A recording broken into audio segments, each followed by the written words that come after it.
Hi, you guys.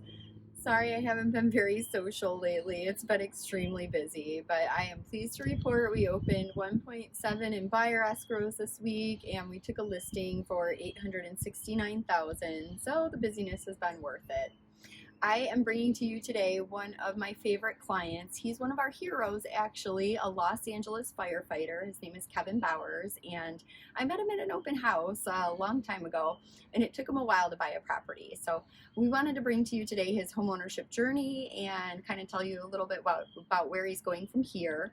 And I'm going to have him be the lead in into our next series, which is going to be about investing in Airbnb properties. So stay tuned, make sure you subscribe, click the little baby bell, and come along for the journey. See you guys soon. Hi, Angie. So sorry to keep you waiting. How's it going? I just got here. No worries. Good. It's going good. I was like taking off my mask and getting everything all ready at the office. So, how's your new job going? It's going. It's been busy. I haven't had more than like 48 hours home. So this is like a stretch for me. So I'm like, wow, this is nice. So Yeah, yeah. Well, is it going to continue to be that busy, or are things going to get a little bit easier for you? I think right now, I mean, we're seeing a little bit of slowdown, and that's cool. But I would imagine going into the next seasons, and so it's probably going to pick up again. Okay. So just So enjoying it now, while it lasts. are you like behind a desk like most of the day now, or are you still going out in the field and doing any of the Oh, dirty work, so to speak? oh yeah, I'm still in the field. I just got promoted, so it's just a different role. So like prior to my newest promotion, I was a firefighter paramedic. So we go out and whatever, do whatnot, mostly having to do with touching patients and treating them and taking them to the hospital and all that stuff. Now I'm an engineer, so I drive Big Red. I drive the fire engine now. So Oh, fun. yeah. So you're definitely out there and about. Yeah, yeah. I'm at a different station and it's different clientele, different roles. Yeah, So it's all a lot of new stuff, a lot of responsibility too. So yeah. Well, I was gonna say thank you for everything that you do. Every time I'm reading about those fires or seeing stuff going on about the fires in the summertime and in the fall, I'm always like thinking of you. I'm like, take care of Kevin. thank you. Yeah. So let's talk about your home ownership journey. Okay. And I know yours is like a really interesting one. We met in, I think it was Lakewood. You came and saw one of my listings and then didn't end up taking action. I feel like it was for a few years. Yeah. I mean, the whole process, I think it was in total about 4 years. Hmm. Yeah. Yeah. And I remember I met you and I was like, that guy needs to own a home. Like, like, and it's weird. Like, it's not everybody. Like, but sometimes I just meet somebody at a certain place, and like, I just get this like gut feeling. Like, Angie, you need to make sure that you go after that person for when it comes to home ownership. So, I hope you didn't think I was stalking you. No, actually, it's the funny part is I would technically by definition had stalked you first. So I was looking up realtors and financial people, and I heard about Steve, and then so somebody at my work had used him before, but nobody really was like could recommend a good realtor, and I was like, I don't know. And so I just I don't know where it was, maybe your website or something, came across an ad or something, and then I just read up and I was like, she seems cool. Like I'll just make contact, see what's up with this person, and yeah, it was definitely true. Definitely Yeah, 100%. absolutely. Well, and I was so excited, like when you got something, I love what you ended up with. And I remember when I was at your inspection, the seller was there for one of the inspections, maybe it was termite or something like that. We just had like a really great conversation about how many like memories they had in the home and just like the good vibes surrounding that particular property. And I'm just like, I knew that you were going to take that and take it into like the next generation and the next level. Yeah. I know like the home actually a lot of the homes that we saw um had good features about them, but this overall like if you kind of strip down all the surfacey stuff, it was Mhm. really something you could like build on, and it would be something sustainable for a long time. Absolutely. And Yeah, that's, and the lot is a good lot, and your garage is just like, it was larger than most and the high ceiling and stuff like that. So I think that you made a really good choice. And I think one of the things I wanted to talk about, if you don't mind, was, there was a period of time that it took for you to get to getting qualified and get things together. I think some of it was taxes. I can't remember like all of the like details on that, but I think that a lot of people are in that boat, Kevin, and they feel like I've got all these things and I don't know what to do to get to, getting pre-approved. So is there anything like you can speak to about that, and like that kind of that time where you're prepping, and what you might have done different or what you think that you did that helped really move you forward? absolutely. I mean, because the process overall, like in total, took like 4 years. So I had initially, maybe the first year or the first time I contacted you, I was already kind of doing my homework, doing research. I knew what I wanted or had an idea. I just, first of all, wasn't settled on a location. So that's kind of one of the major things, was like we were looking all over the place, and it was like, well, where do you want to be? Where do you want to kind of narrow it down, and ultimately how to make those decisions. But meanwhile, on the financial side, you know, making enough wasn't enough. There's more components involved, like okay, your debt to income ratio, and all of these other sorts of things that you need to kind of nail down. And unfortunately, because it was my first home, I didn't know exactly what where I would fall under what was going to be the best fit for me. So it was a lot of several different kind of like narrowing down or decisions that I initially had to make. But once I made them and was prepping myself, reading up and doing the research, then I set goals. Then once I set goals, it's like, okay, I'm going to squash everything else and I'm just going to go here, here, and here. And then I think by the second year, it was like, oh, okay. And then after that, it just began to kind of narrow down, and then we were in the running. Right, exactly. And I remember we were competing against multiple offers when we got yours. We had a few different, you know, irons in the fire, so to speak. And I remember just there was something about the address of your property, and I was like, "That's the one." I knew it. It was silly. Like sometimes, like it makes no sense on anything and no logical sense. But sometimes I just get this, gut about the which one's going to happen when we've got three offers on the table or whatever. But I'm glad that you ended up with the one that you did. And my gosh, LA is just appreciated like insane Yeah. since you bought that, Kevin. It Yeah. was a smart investment. I didn't have a moment to pull the comps up for you. I can email them to you at a later point in time. But yeah, everything is just appreciated like mad. And on top of it, you put in work and like some blood, sweat, and tears into the property. Let's talk about Yeah. that. Like what have you done to make it your own? Well, so you obviously, I don't know who's going to see this, but like a lot of people are not going to see it from when it first started. It was like a lot of overgrowth on the outside. It did have what I thought was old um, rodent issues. It was actually current rodent issues that came to surface. And then they had a lot of pets. They were animal lovers, so they had a lot of cats inside. So there was some, cat issues on the carpet, and there's like a lot of stuff. And I mean, if a house has good bones, obviously it's going to be good. So the foundation was good, and I just like, for me, being this was a long time goal for me. I've just been like super excited. Yeah, it's been a lot of work, but it's been a lot of fun creating into the space that I really want. I know I'm going to be here a while. I know this is actually, I'm actually in the house right now. This is the home office. Oh, So are flipped it. you Yeah. office?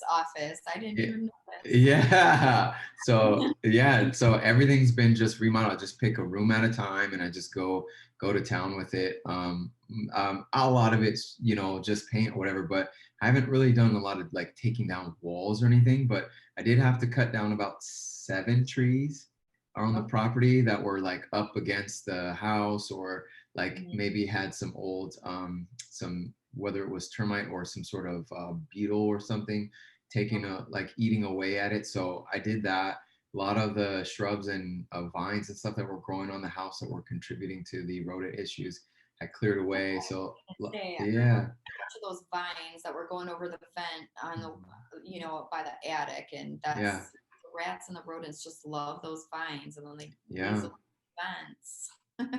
And then a lot of it was a lot of modernization too. So I built a fire pit in the back, and then did a lot of the electrical things. First thing I got was solar, so that was key on the power issue. So solar was a good hit, and then starting to upgrade. So you get the Ring camera for security, and then you get the thermostat, and then once the rodents were gone, everything was sealed up. You re-insulate the attic, and do stuff that's more efficient for the home. And I haven't done anything paint wise or stucco wise to the outside. That's still to come.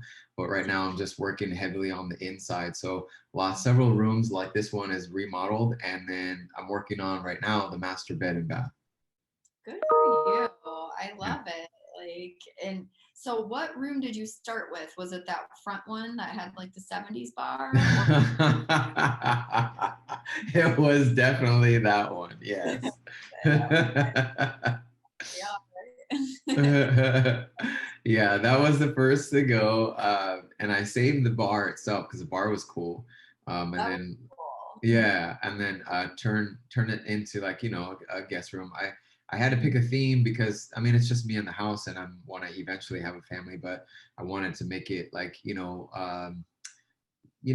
people friendly when people do come over, and like feel like it's a space they can kind of feel comfortable in and whatever. So I picked the reclaimed wood theme, which actually was good theme for me because all the materials are free.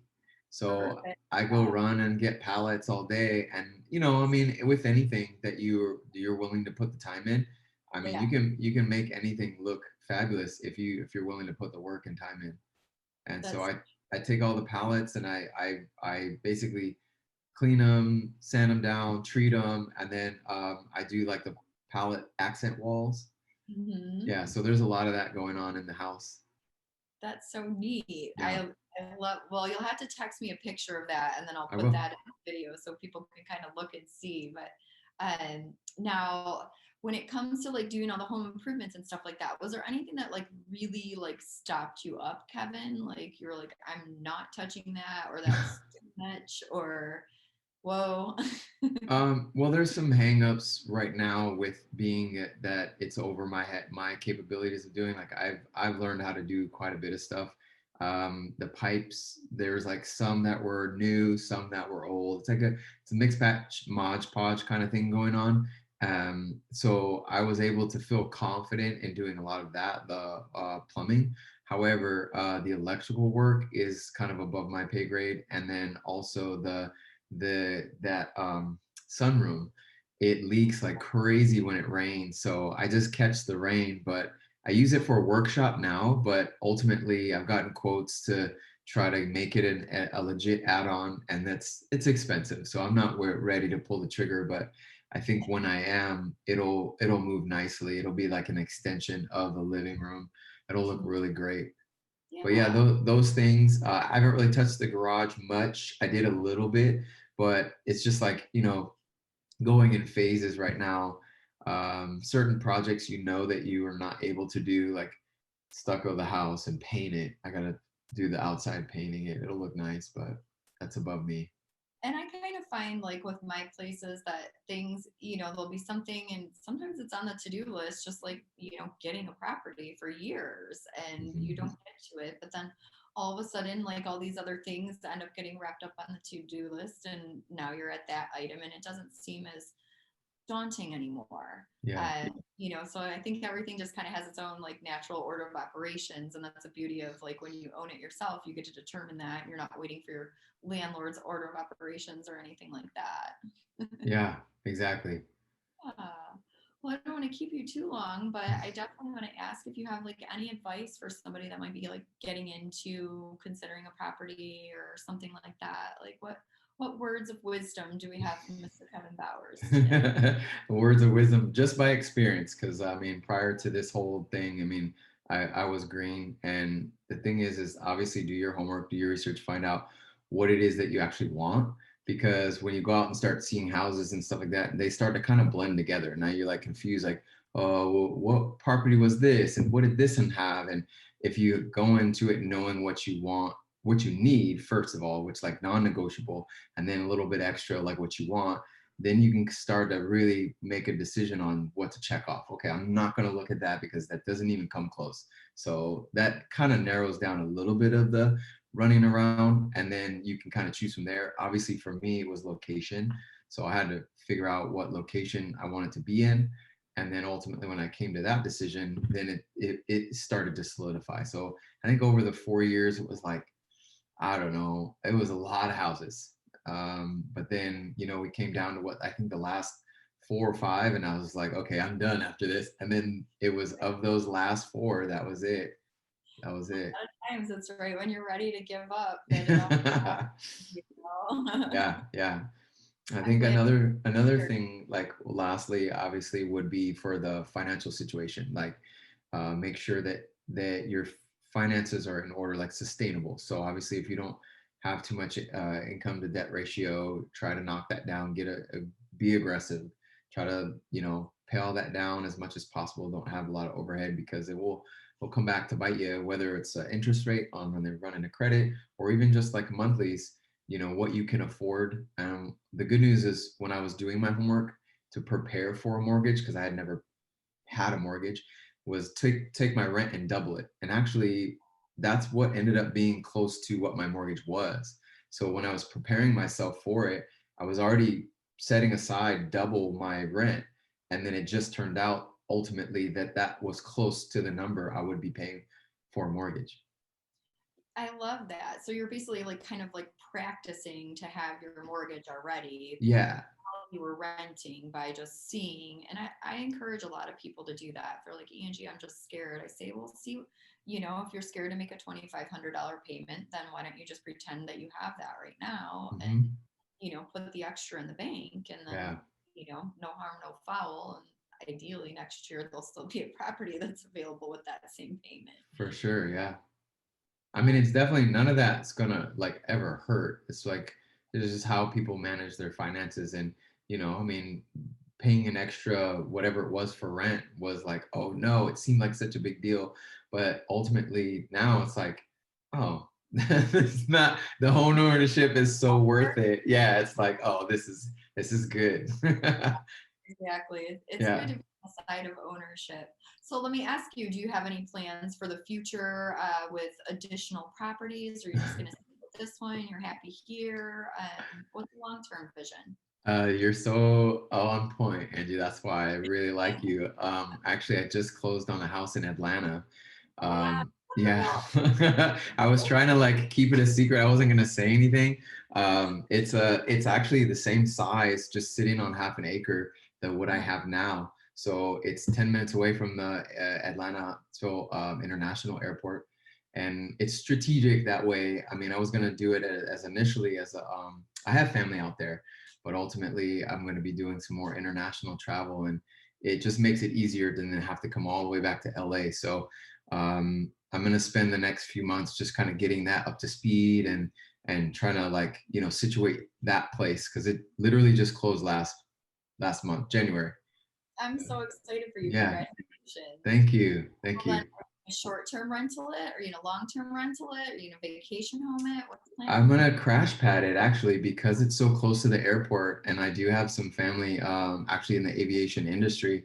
It's kind of like Airbnb for the airline industry. So pilots and stewardesses that have like layovers and things like that, they could have a place to crash out, and then they rent it, and then they bounce and they go back to their job or wherever they're from, and then it's just on to the whatever. So just short term for right now, just to kind of get my feet wet into being that. Now I'm moving into like rental, being like a property owner and, you know, manager. It's like the transition's happening fast. So It does, right? yeah, How many years ago did you buy, Kevin? Has it just been? two. Yeah, Yeah, just 2 years it's ago. 4 years. So it took you longer to prepare to buy your first home than it did for you to get your second home. That's interesting. I Yeah. love it.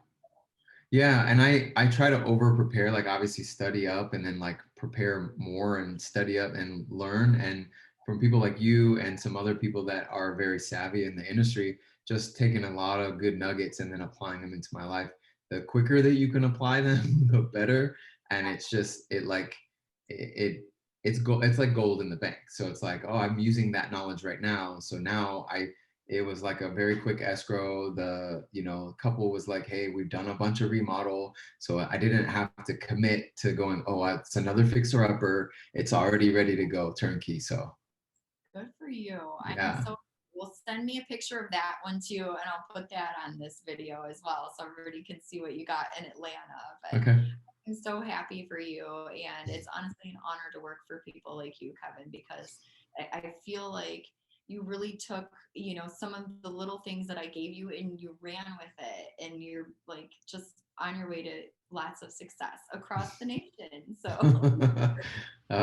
Thank you, Angie. And that's one of the things that I really enjoy about you personally is that you actually do care for your people that you work with. It's not just, hey, I do this job, I come to work and blah blah blah. I'm like, you know, you are who you are, but you are who you are because you do care for people, and that shows. So I was like, okay, this person, my hunch was right, my research was right, everything paid off. So I was super happy. I love it. Well, Yeah. wonderful. Well, keep me posted if you need to do a deal in South Orange County or in Southern California at all. But I think, you know, why not just spread your wings and expand all over? I think it's a great I idea. wouldn't mind that at all. I mean, I really would like to own commercial properties coming up, but you know, obviously I'm gonna baby step and Yeah. keep studying. So Well, you're doing great so far. And let's stay in touch and we can share resources. Okay, Kevin? thanks, Angie. All right, take care. All right. See you later. Bye.